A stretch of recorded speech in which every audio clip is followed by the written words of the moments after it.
き続き F35A の製作を続けています。一応ね、仮組みをしてみたんですけど、いや、なかなかいい感じで仕上がったんじゃないですかね。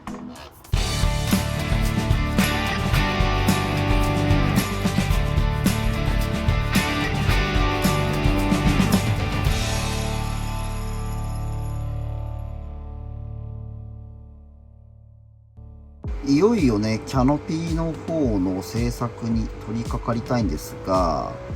やっぱりね、よく見るとちょっと傷がね、ところどころに入っちゃってるんですよね。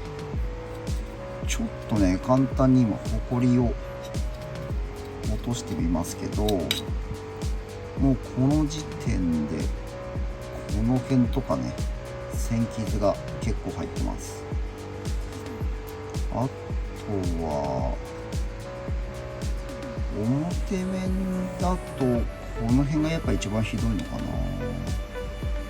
裏面はね、ちょっと表面を磨きかけてからじゃないとわからないんですけど、あとちょっとこの辺も線傷入ってるんですよね。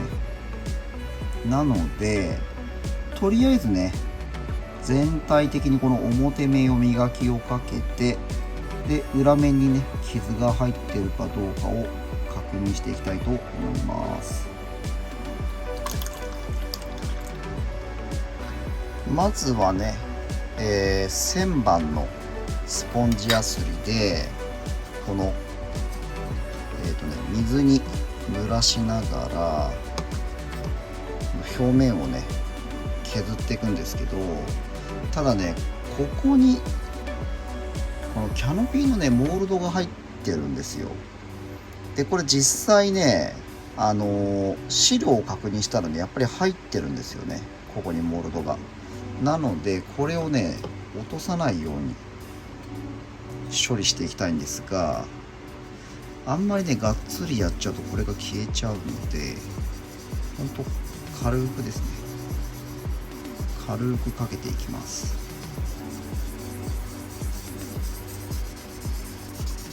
目立ってたところがね、ちょうどこの頭頂部のあたりだけなんで、とりあえず1000番は一旦この頭頂部だけにしておきましょう。でね、回すように研いだ方がいいでしょう。このね、縦線にこう沿ってっちゃったりとか、こう横に削っていくとね、傷が深く入ってっちゃうので、この回すようにしてね、磨きをかけていきます。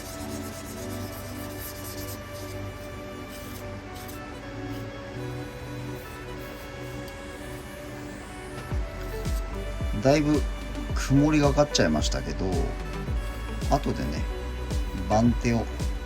上げていけば綺麗になりますので、今の現時点では気にしなくて大丈夫です。ついでにこの辺ちょっとこのゲートウェイのところね、処理をしちゃいましょう。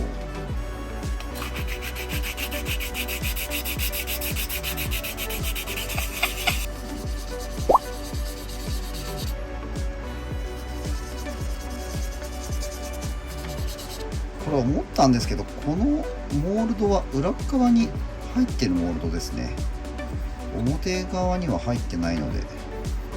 結構表側は遠慮なくいけるかもしれないですね。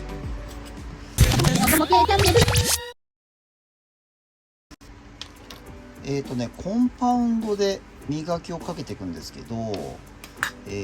まずはタミヤの粗めですね。でその後に細めをかけて、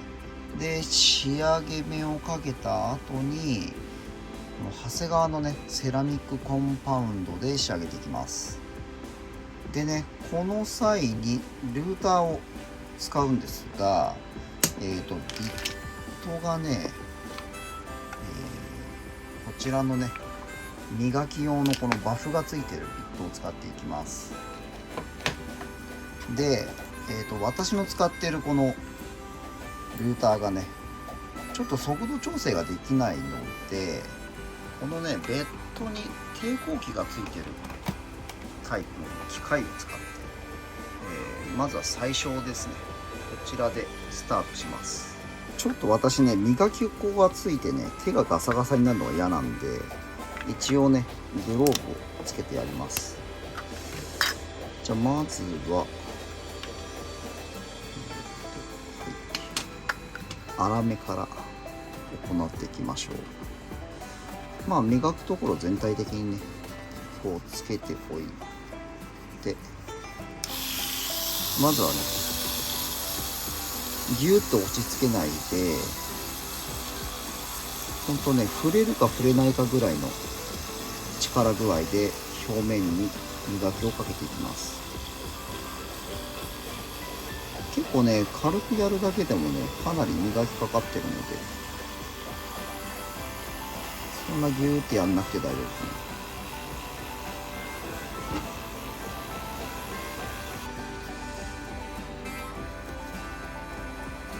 こんな感じで磨き粉をね落としていきます。一回ねかけただけでもさっきだいぶねこの辺かすんでたんですけど、だいぶ元に戻りましたよね。で裏面も同じくこの辺をね磨いてますので、全体的にこの辺りを磨いていきます。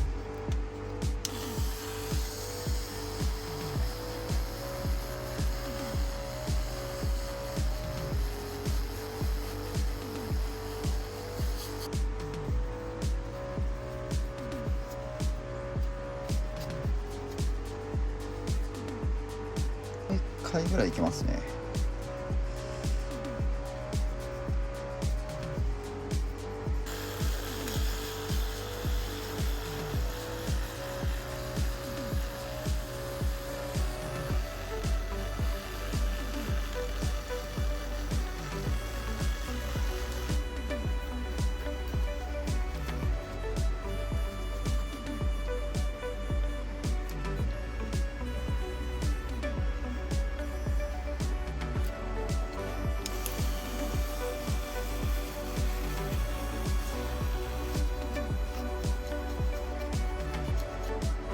だいぶいい具合で仕上がってるとは思うんですけどね、一応念のためにもう一回ねやっておきましょう。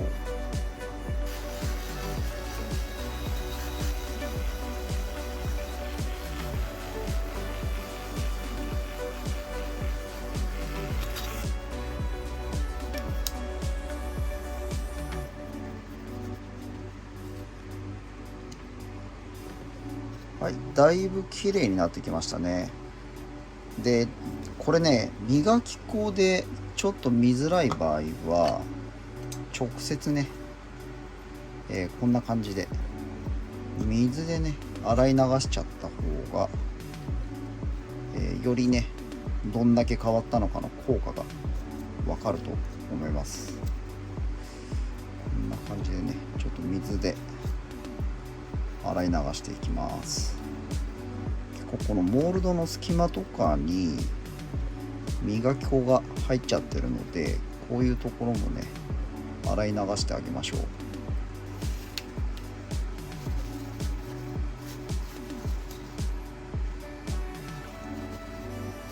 はい、とりあえず1段階目はねこんな感じでいいんじゃないでしょうか。だいぶくすみの方もね落ちてますので、あとはね、徐々にね番手を上げてって、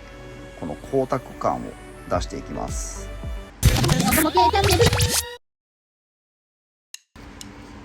はい、次は細めのコンパウンドをかけていきます。また同じようにね全体的に細めのコンパウンドを塗布していきます。ちょっとね乾燥しちゃってるんで少し水でなじました方がいいですね。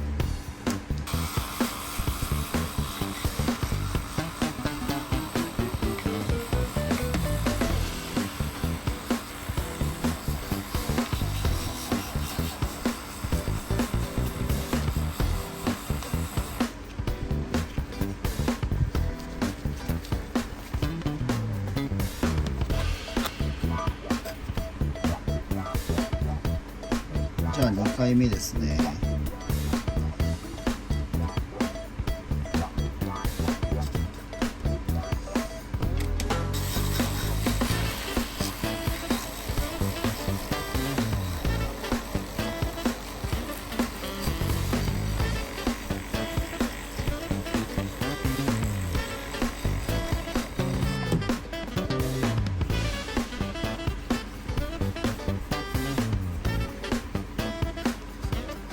はい、もうなんかね、このままでね、いいぐらい透明感が出てきましたね。で、だいぶね、もう線傷らしきものも消えてきてるので、もう少しですね。もうあとね、これ仕上げ目かけちゃっても大丈夫じゃないかな。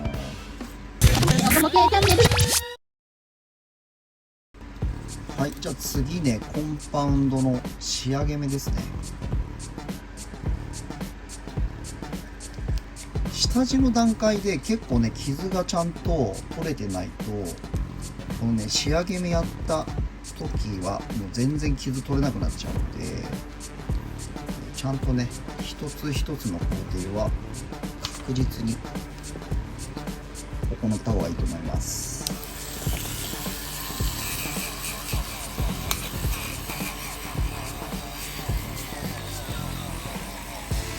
結構この辺からね、かけた瞬間にもう全然輝きが変わってくるんですよ。だいぶツヤが出てくるんですよね。このね、仕上げ目をかけた途端に今までとはね、ちょっとレベルの違うツヤ感が出てきます。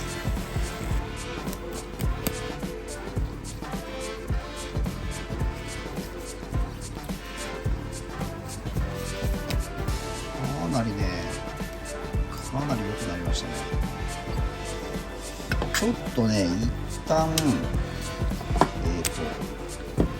ちらのビットの方がね、だいぶコンパウンドで疲れてきているので、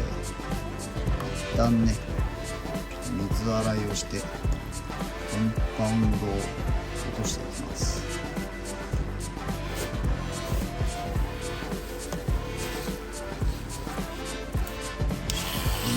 ビットにくっつけて、ちょっと遠心力で、ね、水を飛ばしていきます。2回目の仕上げ目ですね。2回目の仕上げ目をかけていきます。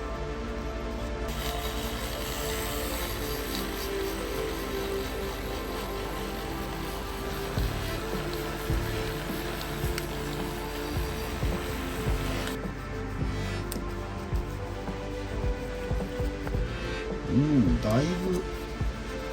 良くなりましたね。もうほぼ完成形と言ってもいいんじゃないですかね。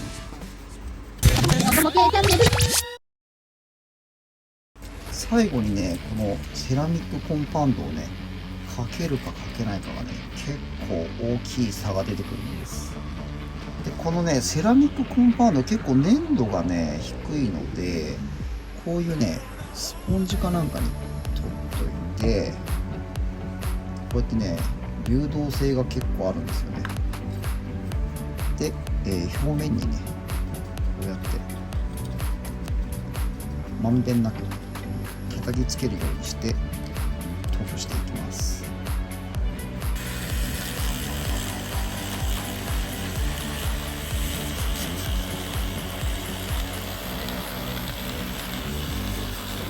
ちょっとつけすぎたかな。これでもね、ほんと最後ね、これをやるだけでね、また格段に変わってきますので、コンパウンド掛けするときはね、車のね、プラモデルのボディとか磨くときもそうなんですけど、最後ね、このセラミックコンパウンドを使う方をおすすめします。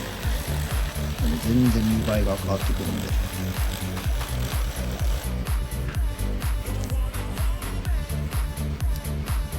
ほら、わかります？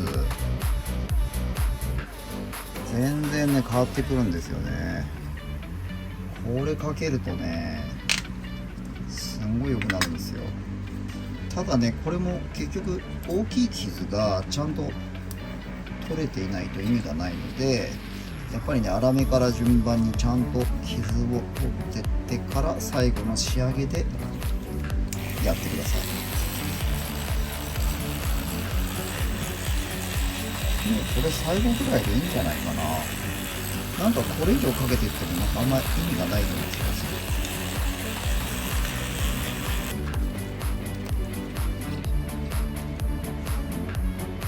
綺麗になったな。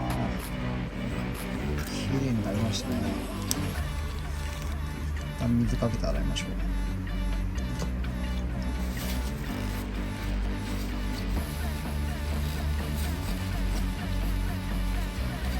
はい、磨きがね終わりました。もうねこの上の方にあった傷もなくなりましたし、でこっち側だったかな、裏側のねここにも線傷があったんですけどなくなってますね。でこの辺にもあったんですけどもう消えてますね。はい、だいぶ綺麗になりました。でねこの後塗装の方とかをねかけていきたいと思います。ご視聴いただきありがとうございます。このチャンネルでは私が作りたいと思うプラモデルの制作過程を配信しています。何かリクエストがあればお気軽にコメントをしてください。Twitter や Instagram もございますので、そちらのフォローもよろしくお願いいたします。気に入っていただけましたらいいねボタン、そしてチャンネル登録をお願いします。また次の動画でお会いしましょう。バイバーイ。